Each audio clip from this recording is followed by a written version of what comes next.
નકલી ચીજવસ્તુઓનો જાણે કે રાફડો ફાટ્યો. હવે ડુપ્લિકેટ તેલ ઝડપાયું. લિંબાયતમાં ડુપ્લિકેટ તેલનો થયો પર્દાફાશ. બ્રાન્ડેડ કંપનીના તેલના ડબ્બામાં ડુપ્લિકેટ તેલના ગોરખ ધંધા ચાલતા હતા. વેપારી એસોસિએશને કરેલી ફરિયાદના આધારે પડાયેલા દરોડામાં આ કૌભાંડ ખુલ્યું. સુરતના લિંબાયત વિસ્તારમાંથી ડુપ્લિકેટ તેલ મળી આવતા હડકંપ મચી ગયો. લિંબાયત આવેલ વિજયાલક્ષ્મી સુપર સ્ટોરમાંથી ડુપ્લિકેટ તેલ હોવાની ફરિયાદ વેપારી એસોસિએશન દ્વારા કરવામાં આવી હતી, જેને પગલે પોલીસને સાથે રાખીને આ સ્ટોર પર દરોડા પાડવામાં આવ્યા, જેમાં 60 ડુપ્લિકેટ તેલના ડબ્બા તથા અલગ અલગ બ્રાન્ડના 250 સ્ટીકર તથા ડબ્બા પર લગાવાતા 250 ઢાંકણા પણ મળી આવ્યા હતા. નવાઈ પમાડતી બાબત એ હતી કે ડુપ્લિકેટ તેલનું વેચાણ બ્રાન્ડેડ કંપનીના તેલના ડબ્બામાં કરવામાં આવી રહ્યું હતું. વેપારી એસોસિએશનના પ્રમુખે તેલનો ડબ્બો નકલી છે કે અસલી તે તપાસવાની ટ્રીક નાગરિકોને સમજાવી હતી. મહત્વનું છે કે સુરતમાં ખાદ્ય પદાર્થમાં વધી રહેલી બનાવટી અને નકલી વસ્તુનો કારોબાર ફૂલ્યો ફાલ્યો હોય એમ લાગી રહ્યું છે, કેમ કે હાલમાં જ અહીં ડુપ્લિકેટ શેમ્પૂ અને ગુટખાનો ગોરખ ધંધો પકડાયો હતો. તો સુરતમાં મસાલાની સિઝન સાથે પાલિકાનું ફૂડ વિભાગ એક્શનમાં આવ્યું. મરી મસાલાના વેપારીઓને ત્યાંથી સેમ્પલ લેવામાં આવ્યા. સુરત શહેરમાં ઉનાળાની શરૂઆત સાથે જ મસાલાની સિઝન પણ શરૂ થઈ છે. ભૂતકાળમાં કેટલીક જગ્યાએ મસાલામાં ભેળસેળ હોવાનું બહાર આવ્યા બાદ આ વર્ષે મસાલાની સિઝન શરૂ થતાની સાથે જ પાલિકાના ફૂડ વિભાગે દરોડા પાડ્યા. મસાલાના વેચાણ કરનારા વેપારીઓને ત્યાં સેમ્પલ લઈને ચેકિંગ માટે પાલિકાની લેબોરેટરીમાં મોકલી આપ્યા છે. સુરત પાલિકાના ફૂડ વિભાગ દ્વારા છેલ્લા કેટલાક વખતથી ખાણીપીણીનું વેચાણ કરતા વેપારીઓને ત્યાં તપાસ કરીને સેમ્પલ લઈને ચકાસણી કરે છે. હાલમાં સુરતમાં મરી મસાલાની સિઝન શરૂ થઈ છે. ગૃહિણીઓ આખા વર્ષના મરી મસાલા ભરે છે. તેમાં પણ હાલમાં સુરતના અનેક જગ્યાએ ખુલ્લી જગ્યામાં મસાલાનું વેચાણ થઈ રહ્યું છે. સુરતમાં વેચાતા મસાલા આરોગ્યપ્રદ છે કે નહીં અને ગુણવત્તાવાળા છે કે નહીં તેની ચકાસણી માટે આજે સુરત પાલિકાના ફૂડ વિભાગે 7 ટીમ બનાવી હતી. દરેક ઝોનમાં તપાસ હાથ ધરવામાં આવી. મરી મસાલાના વેચાણ કરતા વિક્રેતાઓને ત્યાંથી હળદર, મરચા, ધાણા જીરું સહિતના મસાલાના સેમ્પલ લેવામાં આવ્યા. આ સેમ્પલ પાલિકાની ફૂડ લેબોરેટરીમાં મોકલી આપવામાં આવ્યા છે. તેનો રિપોર્ટ આવ્યા બાદ ખબર પડશે કે મસાલા ભેળસેળવાળા છે કે નહીં.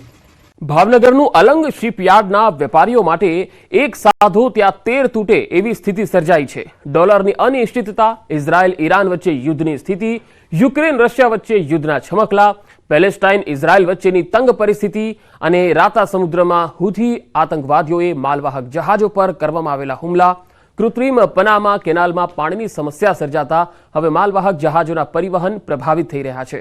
જૂન મહિનામાં અલંગ ખાતે જહાજ આવશે એ પણ નિરાશાજનક પરિસ્થિતિ વચ્ચે આવે તેવી આશંકાઓ કેશ બાયર સેવી રહ્યા છે.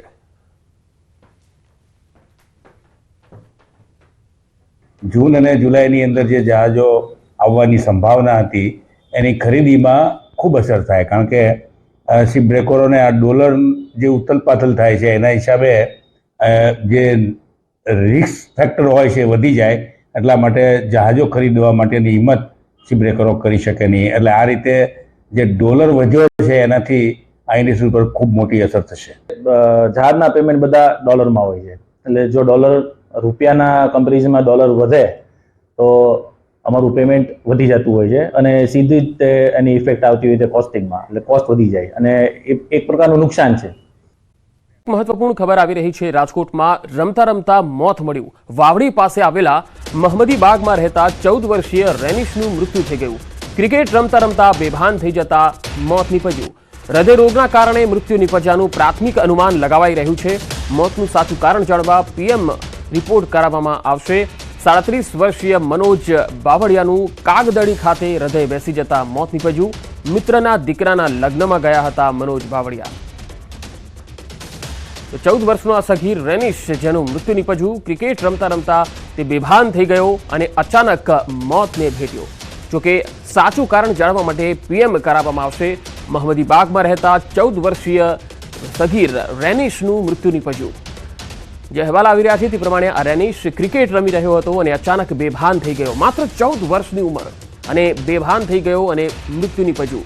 હૃદય રોગના કારણે મૃત્યુ નીપજ્યું હોય એવું પ્રાથમિક અનુમાન છે. સાચું કારણ જાણવા પીએમ કરાવવામાં આવશે. 37 વર્ષીય મનોજ બાવળિયાનું કાગદડી ખાતે હૃદય બેસી જવાના કારણે મૃત્યુ નીપજ્યું હતું.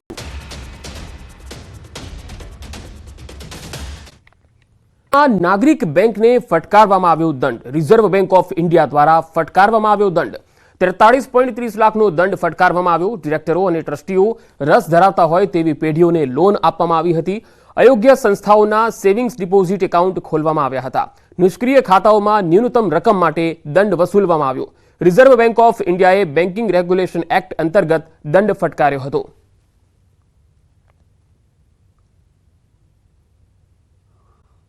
રાજકોટના ધોરાજીમાં ખેડૂતના પૈસાની થેલી લઈ 2 મહિલાઓ રફુ ચક્કર થઈ ગઈ, જે સમગ્ર ચોરીની ઘટના સીસીટીવી ફૂટેજમાં જોઈ શકાય છે. ધોરાજીના બેંક ઓફ બરોડામાં ખેડૂત રૂપિયા લઈ એન્ટ્રી માટે ઊભા હતા. ત્યાં 2 મહિલાઓ ખેડૂત પાસેથી રૂપિયાની થેલી ઝૂંટવીને ફરાર થઈ ગઈ હતી. ધોરાજી સિટી પોલીસે સીસીટીવી ફૂટેજના આધારે તપાસ કરી અને ગણતરીના કલાકોમાં જ ચોરીનો ભેદ ઉકેલી નાખ્યો. ધોરાજી પોલીસે 5 મહિલા આરોપીને ચોરી કરેલા રૂપિયા સાથે ઝડપી લીધી અને કાયદેસરની કાર્યવાહી હાથ ધરી.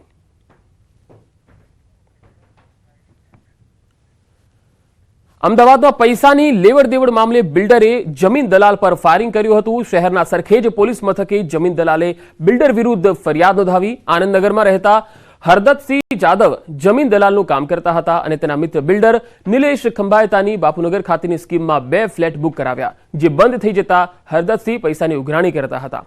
બિલ્ડર નિલેશે 30 લાખમાંથી 17 લાખ પરત આપ્યા, પરંતુ બાકીના 13 લાખની માંગણી કરતા બિલ્ડરે જમીન દલાલ પર ફાયરિંગ કરી દીધું. બિલ્ડરે જમીન દલાલને મળવા બોલાવી અન્ય જગ્યાએ જઈ વાતચીત કરવાનું કહી ગાડીમાં બેસવા જતા હરદતસિંહ પર ફાયરિંગ કર્યું. આ ફાયરિંગમાં જમીન દલાલને ખભાના ભાગે ઈજાઓ પહોંચતા સારવાર માટે ખસેડવામાં આવ્યા. હરદતસિંહે બિલ્ડર વિરુદ્ધ ફરિયાદ નોંધાવી હતી, જે ફરિયાદના આધારે પોલીસે બિલ્ડર નિલેશ ખંભાયતાની ધરપકડ કરી.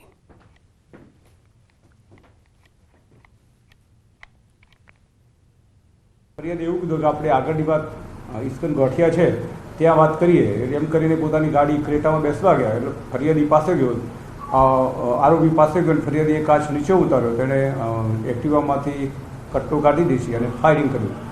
ફાયરિંગ એને જમણા હાથે આરપાર ગોળી નીકળી ગયેલી છે અને અત્યારે સારવાર ચાલુ છે અને સારી પરિસ્થિતિ છે. સુરત પીસીબી અને એસઓજી પોલીસે ઓનલાઈન ગેમિંગ અને સટ્ટા રેકેટનો પર્દાફાશ કર્યો છે. માર્કેટિંગ ફ્રેન્ચાઇઝીની આડમાં લોકોને બહારથી બોલાવવામાં આવતા હતા અને દુકાનમાં રાખેલા કોઈન મશીનની અંદર વિવિધ ચિત્રો પર લોકોને રકમ મુકાવીને એક વ્યક્તિને વિજેતા જાહેર કરવામાં આવતા.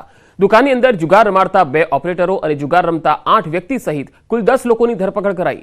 પોલીસે કોમ્પ્યુટર સ્કેનર મશીન સહિત 2 વાહન અને કુલ 2,33,000નો મુદ્દામાલ કબજે લીધો છે. આરોપીઓની વધુ પૂછપરછ ચાલી રહી છે.